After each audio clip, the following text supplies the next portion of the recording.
Howdy again everyone, and today I've had the opportunity to review a final production copy of a brand new Canon lens for their mirrorless EOS R system cameras, the RF 70-200mm f2.8 LIS USM Z. Don't mix it up with our other RF 70-200mm f2.8 non-Z option. As well as being a physically bigger lens with internal zooming, this new lens has apparently improved optics as well as extra features to make it as useful for video work as it is for stills photography. It's available now for $3,000 US or £3,449 here in the UK, so it's obviously a very expensive option, clearly aimed at professional shooters only. It's a full-frame lens which is only for Canon mirrorless EOS R system cameras, and I'm sure anyone who's found their way onto this review knows full well why it is that any professional shooter would pay a premium for an optic like this. Any 70-200mm f2.8 lens will make itself unbelievably useful for professional portrait, journalistic and event photography, not to mention sports and even some wildlife photography if you're shooting at a closer range than usual for those styles and don't need more reach. I'd like to thank Canon UK for loaning me this lens for testing, but as usual this is a totally independent review. Obviously, the first thing to note is that the lens is indeed pretty big, and at 1.1 kilograms or 2.5 pounds, a little heavy, although not really much worse than other internal zoom 70-200mm f2.8 lenses. It comes in this black colour, but there's also a white version available. I wish I could have seen that, I bet it looks gorgeous. The lens is well weather sealed, including a weather sealing gasket around the rear mount. There's also space in there for Canon's 1.4x and 2x teleconverters, handy. Then at the rear come your typical controls for autofocus and for image stabilization. Let's take a look at that stabilization in use. Here's some footage without it, and here it is turned on, where you can see it making a huge difference. That's 5.5 stops of stabilization, or 7.5 when mounted onto a camera with its own in-body image stabilization too. Then we get a heavy-duty tripod mount. It's solid, removable and easy to adjust, although I wish it had little detents at 90-degree angles to help you click it into exactly the right position. Next, an aperture ring which turns completely smoothly and can be locked in or out of automatic mode. Due to the way Canon's mount system currently works, this ring will only work when shooting in video mode and not when shooting stills, except on the new R1 and R5 Mark II cameras, where it works with both, as well as other new cameras designed in 2025 onwards. Apparently there may be future firmware updates for older Canon cameras to get this working in stills mode too. It's just a quirk of the RF mount system. The aperture mechanism has 11 blades to it. Next comes the rubberized zoom ring, which turns averagely smoothly but quite evenly, and with an audible whooshing sound if you turn it too quickly. It has just a tiny bit of stickiness to it, so it could be slightly better damped, but still it's smooth enough for most video work. It has gears around its bottom section, as well as the aperture ring for an optional battery-powered zoom module that can be bought separately, which I didn't get the opportunity to try this time. The lens is electronically parfocal, meaning it automatically adjusts focus as you zoom in and out, which was the very efficient system used on their 24-105mm f2.8 Z lens. Next, on the lens's body, we see some customizable buttons, followed by a rubberized focus ring, which turns unbelievably smoothly and works very responsively with a focus motor. When it comes to focus breathing, well, this lens seems to have no problems at all, whether you're zoomed out or zoomed in. We don't really see any focus breathing, so that's very helpful on a telephoto optic for video makers. As for the autofocus motor, well, it works silently, accurately, and basically instantaneously with no trouble tracking subjects. This is Canon at their very best here, and just as well, considering how much money the lens costs. In front of that focus ring, we get one of Canon's customizable control rings with gentle clicks to it. I'm glad that thing is at the end of the lens, out of the way, as it's something I never use myself. The front of the lens has an 82mm filter thread. It comes with a plastic lockable lens hood with a closable space underneath for adjusting filters. Overall, the lens is built fantastically well, although it really is quite big and heavy.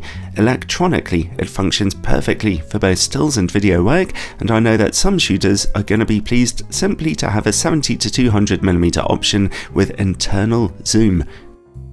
Well, how about image quality? Let's start by testing it on a full frame camera, my 45MP Canon EOS R5. In-camera corrections are turned on for this test. I'll save you some time and simply tell you that the lens is always razor sharp in the middle of your images with excellent contrast, and that's from 200mm at the long end all the way back to 70mm at the wide end. Excellent. Well, let's take a look at the corner image quality. At 70mm, your corners look great at f2.8, but you need to stop down to f4 for them to become razor sharp like the middle. However, zoom in about halfway to 120mm and the lens is razor sharp from f2.8 in the corners, and also zoom all the way into 200mm and it's razor sharp in the corners again. So, it's a simply stellar performance here. It's even sharper than Canon's other 70-200mm f2.8 RF lens. In fact, it's the sharpest telephoto zoom lens Canon have ever made.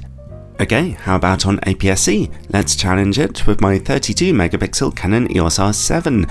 Just like on full frame, the lens is basically razor sharp in the middle of your images with great contrast from 200mm at the long end and all the way back to 70mm at the wide end. Again, brilliant. Alright, let's take a look in the image corners. At f2.8, the corners are just as brilliantly sharp as the middle of your image, and that is the same at 120mm. Nice. Zoom into 200mm and the corners are looking great still, but just a tiny bit softer than before. Stopping down even to f5.6 doesn't seem to make a difference here.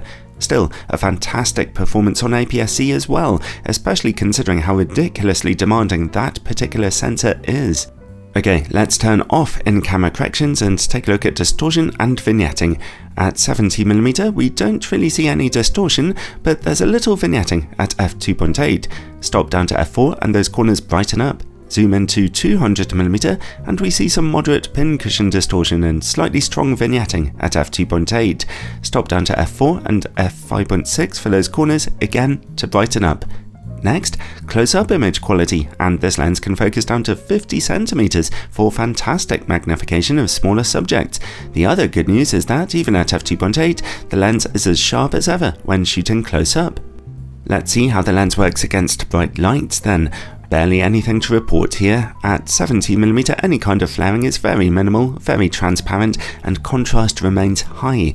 Zoom in and still you have to get that bright light right into your shot to see even a little bit of flaring, so it's a great performance there as well. Next, bokeh. The lens's out of focus backgrounds look fine to me, mostly.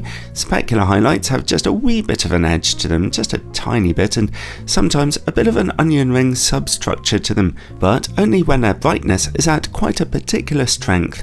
On the whole though, the lens is capable of rendering even quite tricky backgrounds nice and softly. And finally, related to bokeh comes longitudinal chromatic aberration. At f2.8 it's noticeable but not too serious, at f4 it's more or less gone. Wow, well overall the Canon RF 70-200mm f2.8 LIS USM-Z is simply a stellar optic, right up there with the very best 70-200mm options in the world, and it's easily the best 70-200 Canon themselves have ever made. It simply does everything fantastically well. That close minimum focus distance is a nice bonus feature as well. Let's have a quick look at the Canon RF mount options which are available now. The tiny 70-200mm f4 is out there. It's rather expensive itself, but still half the price of this monster, and it's sharp and absolutely tiny, but of course its aperture is half as bright.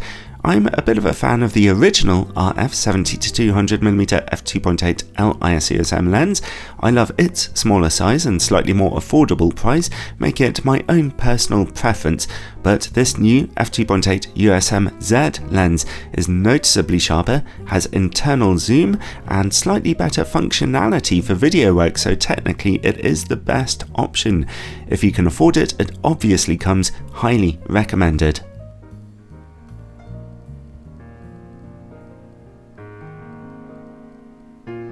Thanks for watching everyone, and a special thanks to my Patreon supporters for helping to keep these sponsorship-free reviews coming. I love producing extra videos just for them, so check out the link in the description below. Ciao for now, everyone.